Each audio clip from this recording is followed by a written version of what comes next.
Good morning to my subscribers in the Philippines. Good evening to my subscribers in America and beyond. Welcome to my channel, Sunshine Shoulders. This morning I want to talk to you about the unexplained dangers of the Philippines. And before I get started, I want to thank you for stopping by this channel. We're a channel that we're geared toward the new man and woman who's never been to the Philippines, who's contemplating coming over here for a visit, slow vacation, or need we say rejuvenate. Because you don't retire when you come to the Philippines. If you want to retire, stay at home. If you want to rejuvenate, come to the Philippines, we'll rejuvenate you. In my 11 years being affiliated with the Philippines doesn't make me an expert by any stretch of the imagination, but it gives me a unique perspective, and I like to share that with the new man and woman to help them to avoid a lot of the problems, a lot of the mistakes, and after you hear me today, a lot of the dangers that I faced when I came over here, because I didn't read the handbook. I got on the plane, came over here blind, not knowing anything, not even knowing what to expect. And I'm boots on the ground here. You know, people get a kick out of hearing me saying that, but it's true. Okay, I'm right in the middle of all of this. Okay, I live among the locals. I'm not in some fancy tower in Manila giving you a play-by-play. I'm in the center of all this, and it's for your benefit. And I'm going to tell you exactly how it is. I'm going to give you what I call the nitty-gritty. And all that is what I'm seeing, what I'm living, what I'm experiencing. And I'm never going to sugarcoat it. So today I want to talk about some of the unexplained dangers of the Philippines. You've heard of it all the time. You know, the kidnapping, the robberies, the murders, the rebels. But what I'm going to talk to you about today is a few things I'm going to talk to you about today that you rarely ever see on the internet, especially on YouTube. And the first thing is death by coconut. And I didn't research this, and I'm not going to quote some crazy figures that I read. I'm going to give you my personal experience with these fallen coconuts over here. And when you're in the Philippines, I want you to be very aware of where you are at all times, especially when it comes to these coconut trees, which they're a welcome sight as far as I'm concerned. I love to see coconut trees. It's a constant reminder that I'm in the tropics, that I'm living my dreams. But they can be deadly, especially when you see the trees with those yellow, ripened coconuts. See, they can fall at any time. I'm going to tell you what happened to me. I was visiting friends and family in this little place called Miagal, Iloilo. It's a municipality about 45 minutes outside of Iloilo City. Beautiful place.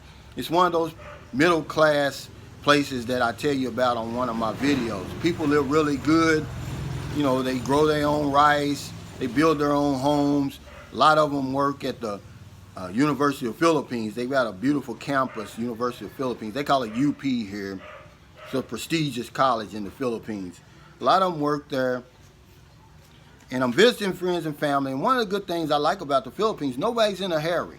The laid-back atmosphere, and we're just out front sitting on benches. They got two benches facing each other, and I'm sitting on one end, another guy sitting on the other end. And there's a little old lady lives right across the street. She heard I was in the province, and she wanted to meet me. She'd never seen a black man before in her life. So she wanted to see me, so they went and brought her over here, and they walked her slowly across the street. And, you know, her eyesight wasn't too good. She gets right up on me, wants to look at me. She starts giggling. And so I scoot over and let her sit beside me, and we're just talking, you know. She's asking me questions, I'm asking her. And, you know, when all that's over with, she gets up and she walks back across the road. Maybe it's only like a minute walk. And the minute she opens up her door, boom! Here comes a coconut and hits the bench right where she's sitting. I mean, it sounded like a shotgun blast. It scared me, and I had nightmares. Man, I mean really, little nightmares about this thing and how close I had came to death. I mean, for several weeks after that. Because if she would have been sitting there, she would have obviously been dead. But normally, if I'm sitting next to somebody and they move, I instinctively will move over and take their spot where they were sitting. But for some reason, I didn't do it this time. Somebody must have had my attention. I was talking to me or something, and I didn't do it. But man, this coconut comes crashing down, and then there was just a moment of silence. Man, everybody was silent because we know what we just witnessed: a potential death by coconut. And it made me go to the internet. Then is when I looked up the figures, and then, they're all over the place, but it kills a lot of people, and it kills people here in the Philippines. So when you're here, be careful, because I was 6 inches from death.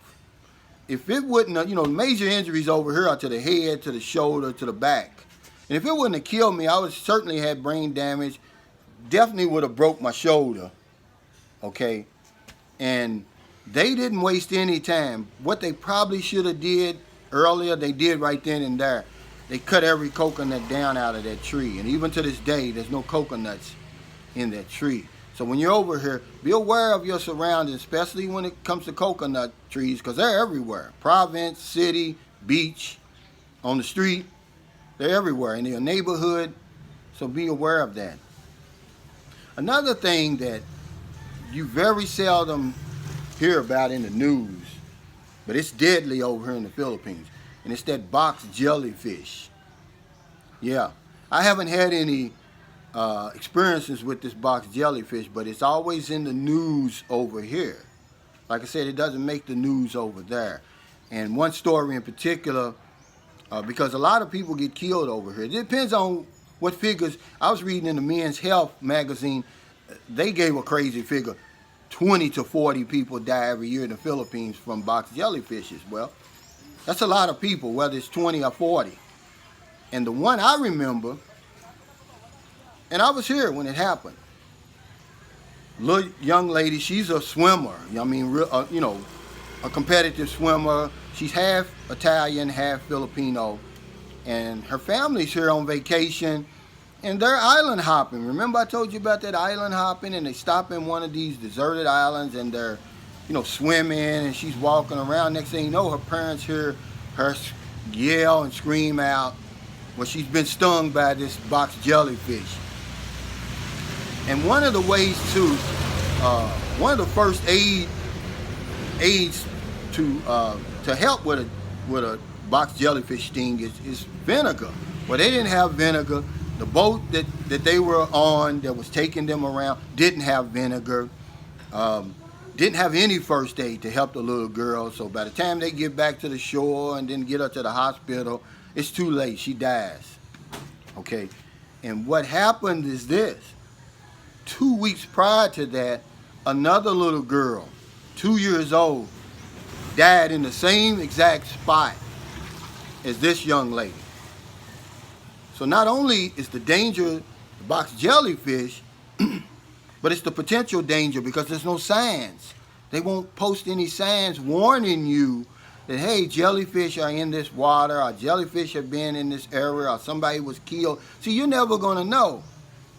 So when you go island hopping and you go to these remote waters and they're crystal clear, you want to snorkel or you want to swim, make sure you bring some vinegar, just regular vinegar with you, and it can save your life, because that box jellyfish, it kills 20 to 40 people, but it injures far more than that over here.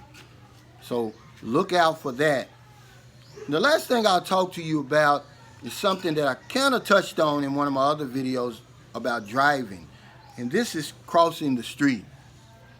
But it's not jaywalking, it's being aware of these motorcycles that are overtaking the other vehicles. Okay, I had a friend who was almost killed while she was in high school. The car, she was crossing the street, this is in Zamboanga City. The car had stopped to let her pass. Well, just as soon as she cleared the car, here comes a motorcycle overtaking the car, and it ran her over and almost killed her. As a matter of fact, her mother thought she was dead. Okay, and here in the the hospitals here, it's different than the United States. If you don't have money, a lot of times they won't see you. They want money in advance. But her mother was so angry and so upset, and I guess they could see that they went ahead and allowed her daughter admission, and they were able to save her life. But it's something that happens all the time, and it's something I'm going to tell you to be leery of, because crossing the street over here is dangerous enough. It's one of the most dangerous things that I've ever faced over here in my 11 years, because I told you, crime over here is really very, very low once you get outside Manila and Cebu and those big areas. It's really, really low. But crossing the street is a danger that you're going to face probably every day. Watch out for those motorcycles that are overtaking the cars and the trucks, because you can't see them. It's that blind spot that you can't see. So once you get in front, always peek around the corner first. Don't just walk across. Don't take it for granted, because in the Philippines, see, these crosswalks, they don't mean anything. It's a waste of paint. That's what I tell you. It's a waste of paint. I don't even know why they have crosswalks, because the cars, the trucks, the motorcycles, they do not stop. But please, when you're crossing the street, look out for that motorcycle overtaking the vehicle, because it happens all the time. People are always killed, maimed, injured for life. And that's just a few things I wanted to talk to you today about, some unexplained dangers in the Philippines. See, you're only going to get that information here. You're not going to get that anywhere else, because this isn't one of them fancy, smancy channels. I don't have fancy equipment. I don't have drones. I can't afford all that stuff. All I have is my 11 years of experience, life experience, boots on the ground experience, and I'm going to give you all of it. I give it all away to make your trip more enjoyable here, so you'll come back, or you'll decide, hey, I'm going to stay in the Philippines. So thanks a lot for stopping by. We really appreciate it. If you're in America, it's getting late, but it's not too late to help somebody. Before your head hits that pillow tonight, please help somebody. If you're roaming around outside, you're going to making a late grocery run, and you see somebody out in the street, buy them something to eat. Give them a few dollars. Buy them something to drink. And if you're in the Philippines, it's about 8 o'clock in the morning now. We got all day. Find somebody to help for the end of the day. Help somebody, because if I don't know anything else, I know this for sure. When we help other people, we help ourselves. Thank you so much. I'll see you next time.